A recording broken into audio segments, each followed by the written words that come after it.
I just got exactly what I wanted without having to be mean, intimidating, or threatening, and I'm going to share with you guys exactly what I did. So I want to preface this by saying I'm currently reading How to Win Friends and Influence People, and I applied all of Dale Carnegie's techniques to what I did today, and I give him full credit. These are not realizations that I came up with by myself. Okay, so backstory. A week ago, I went with my mom to go send money to my family in Mexico, and they only accept debit or cash. So I went to go pay with my debit card, and I saw that I had negative money in my checking account. And I was like, what? I never use my checking account. How is there negative money in there? I only ever use my credit card to pay off my expenses, and then I use my money that's in my savings account to pay off my credit card.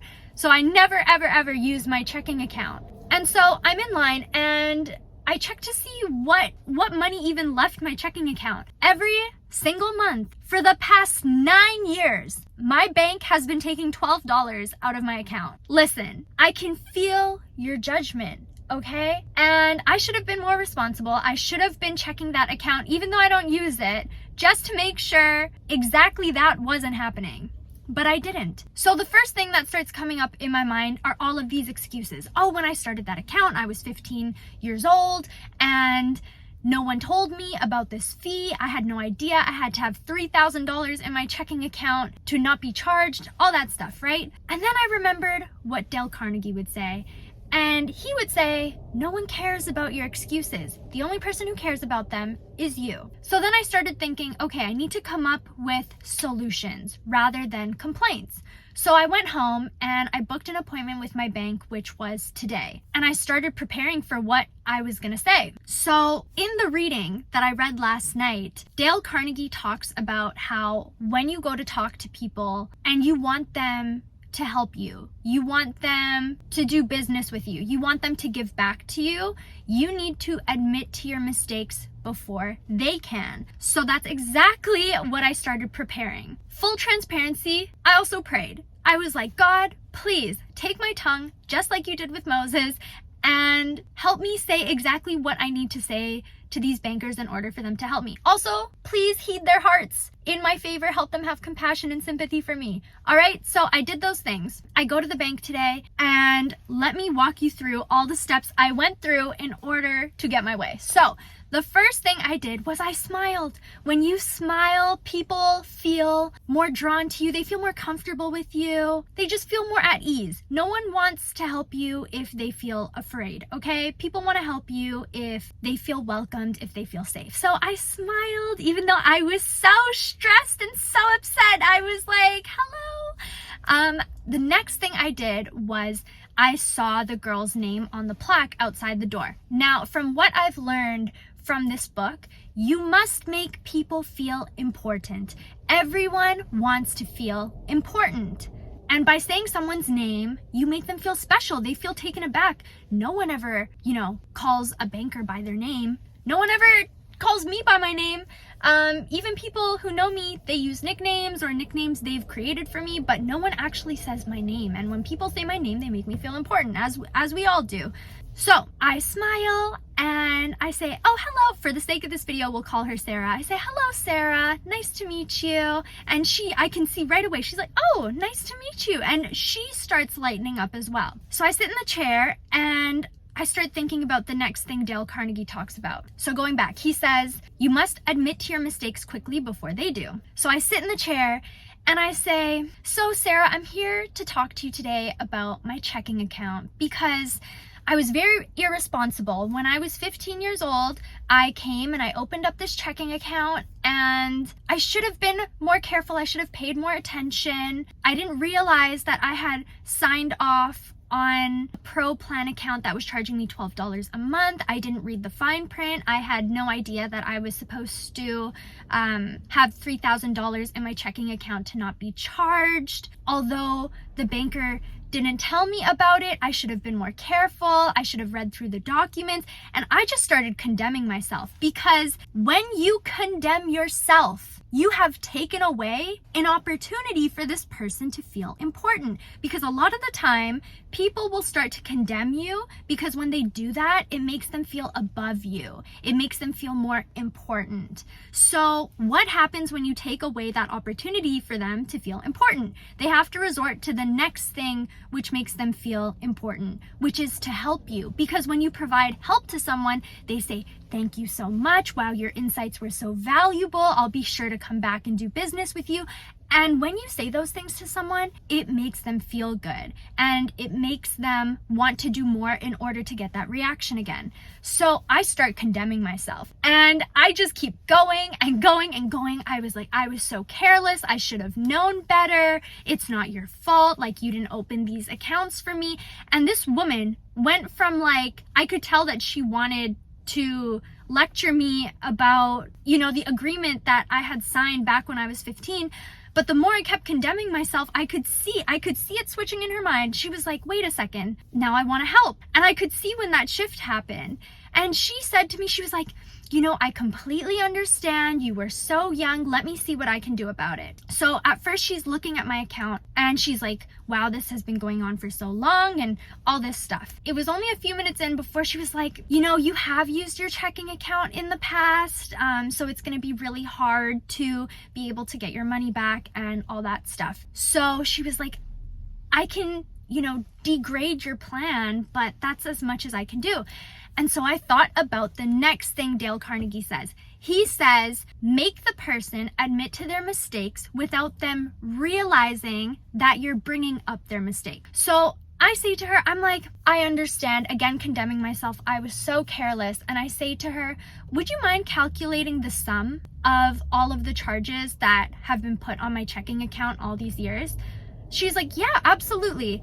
So she starts calculating how much the bank has taken out of my checking account since I was 15. And she's like, oh my goodness, this is so much. It's around $143 a year. All right. I get it.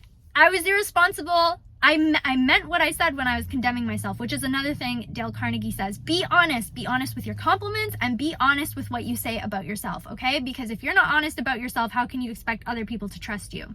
So she starts calculating the sum. She's like, this is so much. Then you want to keep pushing. Keep pushing kindly. Don't be mean. Don't condemn. Don't criticize. Keep making them question what they did in the first place. So I say to her, just out of curiosity, again, not blaming her, I say, just out of curiosity, would you mind telling me how the bank benefits from taking this money out of my account? And she sits there and she goes, I actually don't know. I kid you not. That's what she said. She was like, I actually don't know. I guess it's a part of their business. That's what she says to me. And I don't react. I don't say anything. I'm like, interesting. And then I say to her, again, smiling, being friendly, although my heart is literally beating. And I'm like, I find it interesting that banks, when they give loans to people, they take the money out of their clients' savings accounts. So to me, it seems a little odd that they would then deduct money from their savings account through all of these fees and charges. So she starts questioning the actions of the bank. And she's like, give me 1 second. Let me talk to my manager. She talks to her manager, comes back, and she's like, all we can do right now is give you 3 months back worth of your money.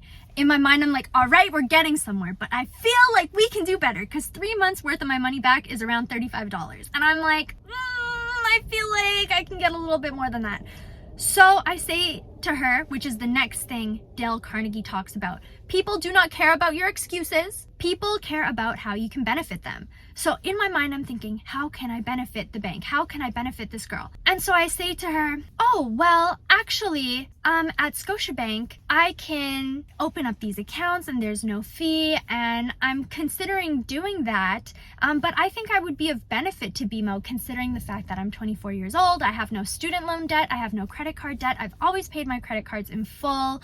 I have 4 months worth of rent in my savings account. And I also have my TFSA account and I'm investing. And although my account may not look very big right now, in the long run, considering how inflation is increasing and so is student loan debt, I think it would be beneficial to BMO for me to continue banking with you. And she looks at me and she goes, that's a good point. Let me talk to my manager again.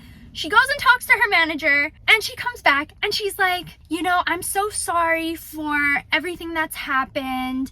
We're gonna give you back a year's worth of your money. A year's worth? Hello, that's what I'm talking about. So I went into that office thinking they're not gonna give me anything. They kind of, I guess, deserve to not give me anything considering how careless I was. But at the same time, I don't believe what they did was fair to begin with. So I'm very happy with the year's worth of money back. I have learned my lesson 100%. So I say to her, you know, I actually won't be moving my money. I'm very happy with the service I got, which is the next thing Dale Carnegie talks about, okay? Don't just get what you want and leave, all right? You need to then show appreciation for what they did, because when you affirm to them that they did a good job and you make them feel good, now they're gonna chase that feeling of wanting to feel good again. So I say to her, thank you for your help. You know, there needs to be more honest bankers like you. I've never been treated so nicely, this and that. And she's smiling and she's like, thank you so much. And I was like, would you mind giving me your business card? Because the next time I have any business needs, I would love to come and talk to you. You were so helpful. And she was like, oh, I was gonna give you my business card. Yes, absolutely. It's been a pleasure talking with you and all that. She gives me her card. I walk out of the bank and I'm like, I literally just got exactly what I wanted without having to cause a scene or anything, which I've never done. I'm not the type to be confrontational or to condemn people or anything like that. I was quite upset after seeing how much money had been taken out of my account, considering at the time when I was 15, when I was just starting to work, I was only making $12 an hour. So that was very disheartening to see. But anyways, I walked out of there feeling good, the banker lady felt good, and we both ended up getting what we wanted. I got a lot of my money back, and she got a happy customer and a very positive review. So the main takeaways from my experience and how you're gonna get everything you want. First thing you're gonna do is smile. Be friendly. Be approachable. People will want to help you when you do that. And when you smile, smile genuinely. Don't do it like how the flight attendants do it, as if they're smiling against their own will. No. Smile, relax your shoulders back, chin up. The next thing you're gonna do is you're gonna call people by their name, because this makes people important. It grabs their attention. The next thing you're gonna do is admit to your own faults quickly. Take that opportunity away from the people you're talking to, okay? When you admit that you're wrong, it takes the pressure off of them. It makes them feel less defensive, and then they're more willing to help you. And then they're gonna look other ways to get that feeling of importance. The next thing you're gonna do is you're going to clearly explain how the person you're talking to will benefit from giving you what you want. And the last thing you're gonna do is you're going to compliment the person genuinely, and you're gonna make them feel good about giving you what you wanted, because it will then encourage them to continue giving you what you wanted. And the last thing you're gonna do is you're gonna hold yourself accountable, and you're not gonna go back on your word. So if you promise to do a certain thing, if you promise